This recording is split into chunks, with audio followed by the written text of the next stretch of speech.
할렐루야. 성도 여러분 반갑습니다. 오늘의 말씀은 열왕기상 4장 20절부터 34절까지의 말씀입니다. 열왕기상 4장 20절부터 34절까지의 말씀입니다. 유다와 이스라엘의 인구가 바닷가의 모래와 같이 많게 되며 먹고 마시며 즐거워하였으며 솔로몬이 그 강에서부터 블레셋 사람의 땅에 이르기까지와 애굽 지경에 미치기까지의 모든 나라를 다스림으로 솔로몬이 사는 동안에 그 나라들이 조공을 바쳐 섬겼더라. 솔로몬의 하루의 음식물은 가는 밀가루 30고루요 굵은 밀가루가 60고루요 살진 송아리가 10마리요 초장의 소가 20마리요 양이 100마리이며 그 외에 수사슴과 노루와 암사슴과 살진 새들이었더라. 솔로몬이 그 강 건너편을 딥사에서부터 가사까지 모두 그 강 건너편의 왕을 모두 다스림으로 그가 사방에 둘린 민족과 평화를 누렸으니 솔로몬이 사는 동안에 유다와 이스라엘이 단에서부터 브엘세바에 이르기까지 각기 포도나무 아래와 무화과 나무 아래에서 평안히 살았더라. 솔로몬의 병거와 말 외양간이 4만이요 마병이 12,000명이며 그 지방 관장들은 각각 자기가 맡은 달에 솔로몬의 왕과 왕의 상에 참여하는 모든 자를 위하여 먹을 것을 공급하여 부족함이 없게 하였으며 또 그들이 각기 직무를 따라 말과 준마에게 먹일 보리와 꼴을 그 말들이 있는 곳으로 가져왔더라. 하나님이 솔로몬에게 지혜와 총명을 심히 많이 주시고 또 넓은 마음을 주시되 바닷가의 모래같이 하시니 솔로몬의 지혜가 동쪽 모든 사람의 지혜와 애굽의 모든 지혜보다 뛰어난지라. 그는 모든 사람보다 지혜로워서 예스라 사람 에단과 마홀의 아들 헤만과 갈골과 다르다보다 나음으로 그의 이름이 사방 모든 나라에 들렸더라. 그가 잠언 3,000가지를 말하였고 그의 노래는 1,005편이며 그가 또 초목에 대하여 말하되 레바논의 백향목으로부터 담에 나는 우슬초까지 하고 그가 또 짐승과 새와 기어다니는 것과 물고기에 대하여 말한지라. 사람들이 솔로몬의 지혜를 들으러 왔으니 이는 그의 지혜의 소문을 들은 천하 모든 왕들이 보낸 자들이더라. 아멘.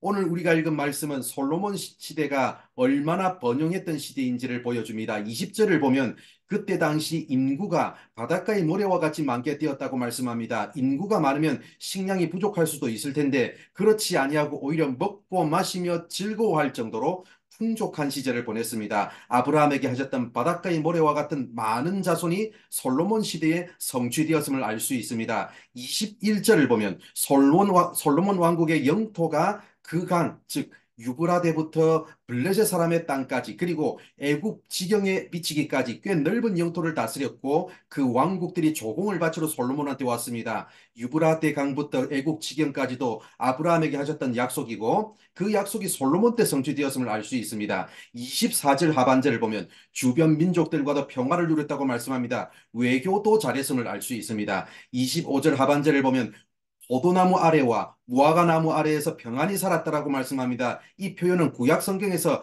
하나님이 주시는 복을 상징할 때 사용했던 표현입니다. 한마디로 경제가 잘 돌아갔다는 뜻입니다. 29절을 보면 하나님이 솔로몬에게 지혜와 총명을 심히 많이 주셨다고 말씀합니다. 그래서 32절을 보면 솔로몬이 잠언 3,000가지 노래 3,000가지 노래 즉 시편 1,005편을 저술했고 33절을 보면 초목, 백향목, 우슬초, 짐승, 새, 물고기 등 자연과학에 대한 지식도 상당했음을 알 수 있습니다. 34절을 보면 솔로몬의 소문을 들은 천하 모든 왕들이 보낸 자들이 솔로몬의 지혜를 들으러 왔다고 말씀합니다. 한마디로 국제적으로도 알려진 지혜의 사람, 사상가가 되었다는 뜻입니다. 여기서 중요한 것은 29절입니다. 이 모든 것, 지혜와 총명을 누가 주셨다고요? 하나님이 주셨습니다. 하나님의 은혜입니다. 지금까지 봤던 것들을 종합해 볼 때 솔로몬 시대에는 정치도 경제도 외교도 모두 잘 돌아가는 전성기였습니다. 하나님께서 아브라함에게 약속하신 것이 그분의 은혜로 다 이루어진 태평성대를 누렸습니다. 또한 하나님께서 주신 지혜로 국제적으로 알려진 사상가가 되었습니다. 그러나 그런 태평성대 속에서도 어두운 단면이 존재했습니다. 22절과 23절을 보면 솔로몬 왕실에서 하루에 소비되는 식량의 양이 나옵니다. 여기서 가는 밀가루 30고루, 굵은 밀가루 60고루. 이 양이 어느 정도 될까요? 한 고루는 약 350에서 400리터를 말합니다. 아무리 적게 잡아도 3만 리터가 넘습니다. 왕실에 이 정도의 밀가루가 매일 필요할까요? 소는 몇 마리입니까? 살찐소, 초장의 소 다 합쳐서 30마리입니다. 30마리의 소를 하루에 다 먹어치우려면 도대체 어느 정도로 많은 사람들이 왕실에 들락거려야 할까요? 양도 하루에 100마리나 먹어치웠고 그 외에도 많은 짐승들을 하루에 다 먹었습니다. 27절을 보면 솔로몬 왕실의 이 엄청난 식량을 어떻게 조달했는지가 나옵니다. 어제 봤던 말씀에서 임명했던 그 지방관장들 있지 않습니까? 그 12명의 지방관장들이 돌아가면서 자기가 맡은 달이 되면 이 엄청난 식량을 공급하는 일을 했습니다. 28절을 보면 왕실의 말과 준마에게 먹일 사료도 이들이 담당해서 가져왔습니다. 결국 여기서 알 수 있는 것이 뭡니까? 솔로몬이 임명했던 12명의 지방관장은 백성을 배불리기 위한 조직이 아니라 왕실을 배불리기 위한 조직이었습니다. 백성의 것을 왕실로 치러 나르기 위한 조직이었습니다. 솔로몬 시대에는 분명 정치도 잘 되고 경제도 잘 되고 외교도 잘 되는 태평성대를 누렸지만 그와 동시에 왕실은 무사안일과 사치와 방종에 빠져 있었음을 알 수 있습니다. 왕실에서는 매일같이 파티가 벌어졌으며 먹고 마시고 즐기는 일이 일상화되어 있었습니다. 왕의 이러한 쾌락을 만족시키기 위해서 12명의 지방관장들이 이런 식량을 어떻게 마련했겠어요? 백성들에게 많은 세금을 거두어 들였다는 것은 안 봐도 뻔히 알 수 있지 않겠습니까? 바로 이것이 솔로몬 시대의 어두운 단면입니다. 또한 26절을 보면 솔로몬의 병거의 말 외양간이 4만 개였고 마병이 12,000명이었다고 말씀합니다. 그 당시 말의 개수는 곧 군사력을 의미했습니다. 애굽의 공주와 정략 결혼으로 수많은 말을 수입해야 했습니다. 사실 솔로몬 시대의 태평성대의 모든 복을 하나님이 은혜로 주셨는데 하나님이 은혜로 주셨던 것을 가지고 하나님만 전적으로 의지하기보다는 군사력을 키우는 데 열중했고 외교력을 키우는 데 열중했습니다. 사실 그렇게 안 해도 하나님의 능력으로 이기게 하시고 또 하나님께서 솔로몬의 나라를 부강하게 만들어 주실 텐데 하나님이 주신 그 태평성대의 복을 하나님이 아닌 군사력과 외교력으로 유지되는 태평성대의 나라로 바꾸고 말았습니다. 사랑하는 성도 여러분, 우리 자신을 돌아보면 좋겠습니다. 나는 하나님 주신 것으로 무엇을 위해 쓰고 있습니까? 하나님이 은혜로 주신 것에 감사해서 더욱 순종하는 삶을 살고 있습니까?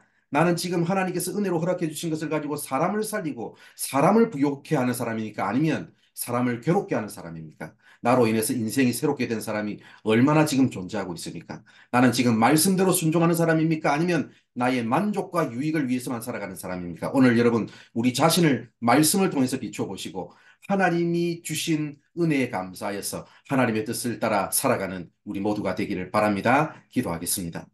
하나님 감사합니다. 오늘도 이렇게 우리를 사랑해 주셔서 부족한 우리들에게 말씀해 주셔서 감사합니다. 하나님께서 은혜로 우리에게 많은 것들 허락해 주셨는데 하나님께서 허락해 주신 그것을 가지고 사람을 섬기고 사람을 살리고 하나님의 나라를 위해서 헌신하는 삶을 살아왔는지를 다시 한번 더 되돌아보는 우리가 되게 하여 주시옵소서. 하나님께서 우리에게 어떤 은혜를 주셨고 무엇을 허락해 주셨던지 아버지 하나님께서 주신 것을 가지고 아버지 우리가 살아가는 삶의 자리에서 잃어버린 영혼들, 잃어버린 민족들, 상처 입은 사람들, 눈물 흘리는 사람들, 복음을 필요로 하는 사람들 살리고 변화시키고 그들을 유익하게 하는 삶을 살아가는 우리 모든 성도들 되게 하여 주시옵소서. 오늘 하루의 삶도 하나님께서 이끄시고 인도하여 주실 줄 믿사오며 예수님의 이름으로 기도드립니다.